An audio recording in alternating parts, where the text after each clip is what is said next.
కొడుకు కోపంతోటి కన్నతల్లిని ఇంట్లో నుంచి గెంటేస్తాడు. మీ అవ్వ ఇది నా ఇల్లు, ఇంట్లోకి వెళ్ళిపోకు. కష్టపడి కట్టుకున్న ఇల్లు. ఏమైంది? మీ అమ్మని ఇంట్లోకి ఎందుకు వెళ్ళగొడుతున్నా? మా అవ్వ రోజు నా పెండ్లంతో లొల్లే పెట్టుకుంటుంది. మనశ్శాంతి లేకుండా ఎత్తుంది. నాకు పెళ్లి చేసింది కదా, అదే నువ్వు పోయి కూలో నాలో వేసుకొని బతుకుతేమైతుంది? అవురా, నువ్వు మీ అమ్మని ఇంట్లోకి వెళ్ళగొట్టుడు కరెక్టేరా. ఎందుకంటే చిన్నప్పటి నుండి కష్టపడి ఆడింది కదా, ఆ విషయంలో నువ్వు మీ అమ్మని ఖచ్చితంగా వెళ్ళగొట్టాల్సిందే. మీ బాబు రోజు తాగొచ్చి మీ అమ్మని ఎంత కొట్టినా ఆ బాధ భరించి నీకోసం బతికిందిరా. ఆ విషయంలో నువ్వు మీ అమ్మని ఇంట్లోకి వెళ్ళగొట్టాల్సిందేరా.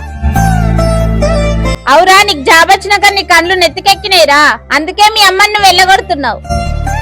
అరే ఒక్కసారి అర్థం చేసుకోరా, మీ అమ్మ నిన్ను ఎంత కష్టపడి ఆడిందో.